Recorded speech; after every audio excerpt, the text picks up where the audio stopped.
shift the hair to the left? Yes, sir. Thank you.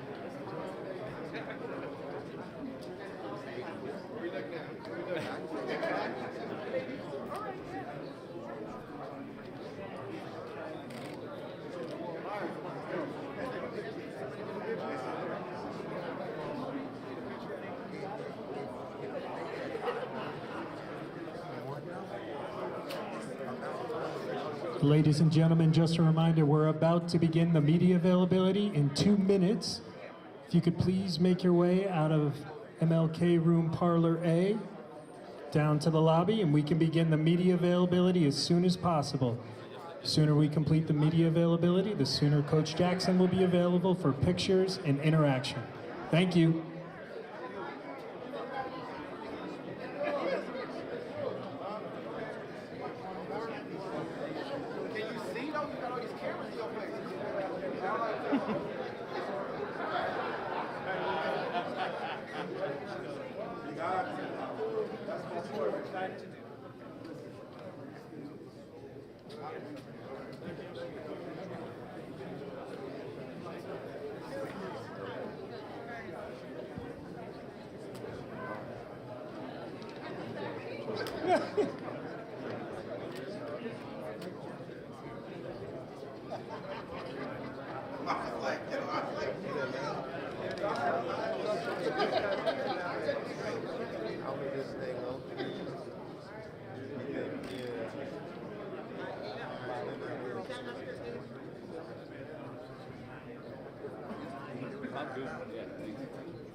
Coach Clark, please make your way to the stage. Very good. Get you guys everything you need. Ready? Good to go? Good to go.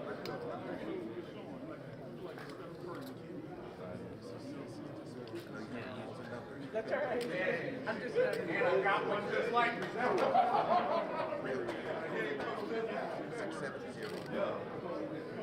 Ladies and gentlemen, we have begun media availability, so if you could please keep it down in the back, we'd appreciate it.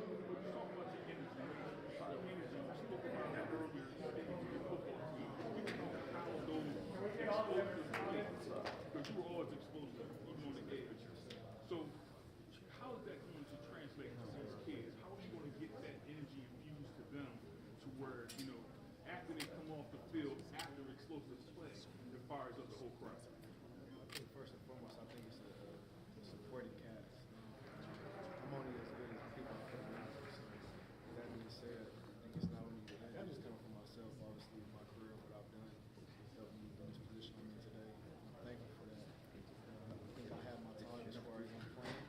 So now I'm on this side of the stage as a coach now. So I think it's just from mentorship, from enthusiastic, and just trying to get out of players their best potential, you know, their maximum potential. And you know, sometimes you gotta dig deep.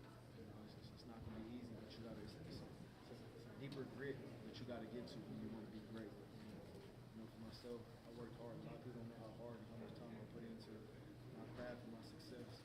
So I think you have to just dig deep, and if you wanna go to the next level, like the surface is cool. Everybody, we all on the surface. If you wanna go be great, you gotta dig a little deeper because everybody's doing it. Everybody's, you know, we're on the East Coast. So me growing up, I was on the West Coast. I was behind the H. So I look at it now that I'm on this side. I'm encouraging my guys to get up even earlier. Because if you're up at 5, guess what time it is on the West Coast? It's 2 o'clock. You're ahead of the grid. What if one of you kids tracks down a 50-yard bomb? Goes out and starts celebrating, does the nasty point in the end zone? Are you going to hold it against him, or are you going to be okay with that? You did it. That's a great question. You know, for me, man, I definitely, it looks a certain way. It's supposed to be a certain way. You want your players to have an edge to them, but you don't want it to cost you. And, you know, we have to start disciplining young students. And I don't want to be over strict or too strict on them. You know, it's a happy medium. And I feel like as a head coach, it's done it a little bit on the other side of it, where I used to give my head coaches a headache.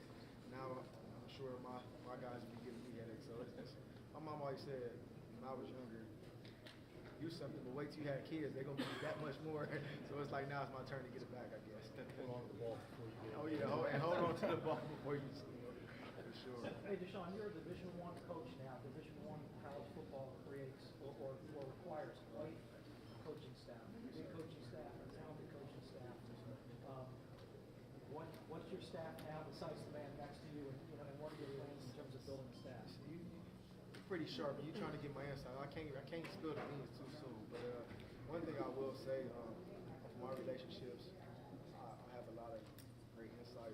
Andy Reid, Sean McVay, Coach Prom, and my mentor, older brother, Coach Clark, has been an inspirational great piece of my part to growing up and making it to where I'm at today.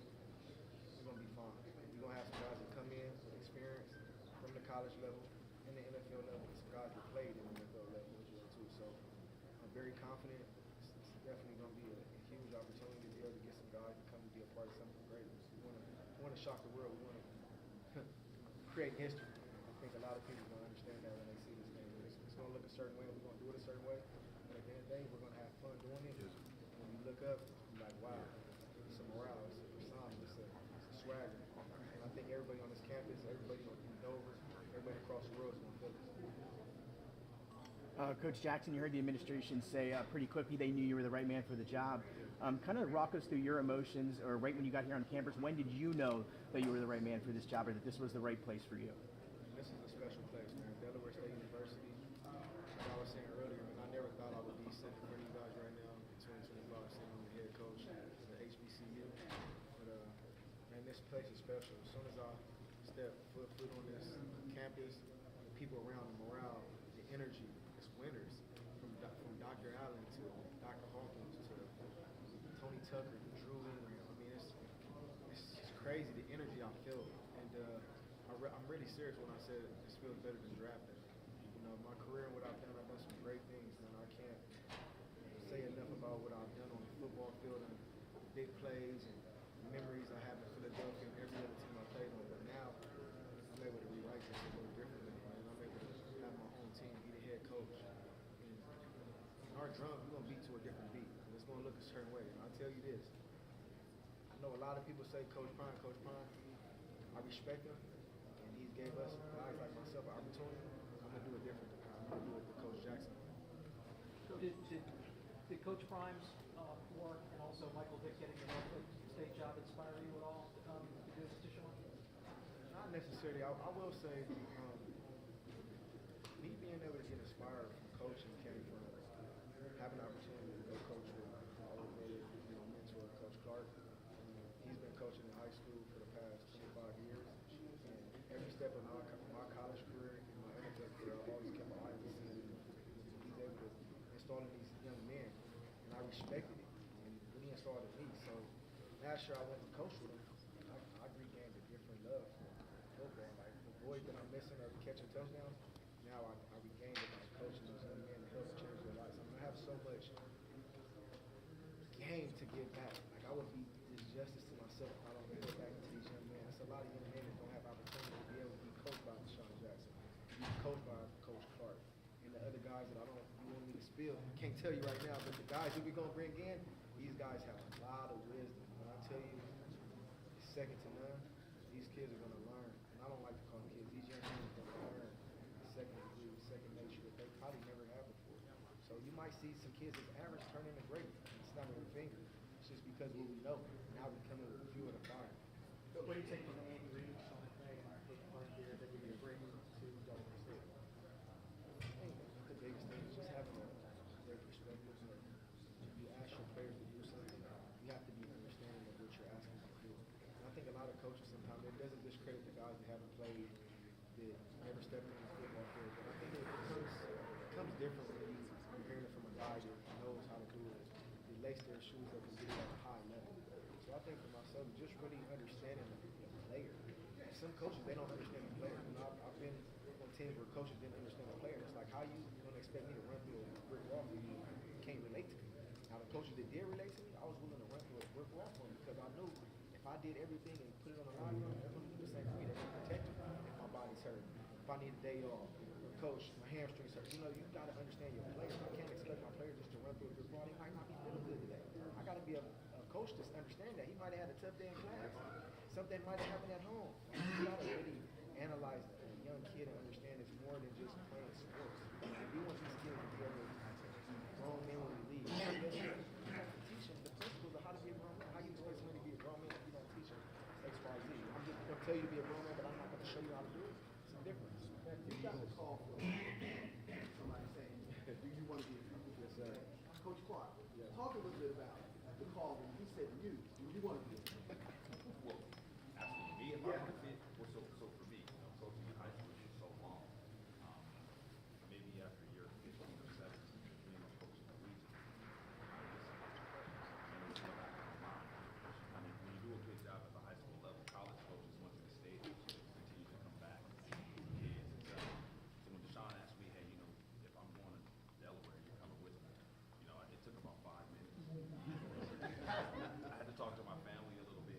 I left a great group of kids at Woodrow Wilson High School behind after a year. They're all emotional because we established a great relationship, so I had to deal with that. But I'll do anything with this young man. I've been with him since he's about 9 years old. He's my family.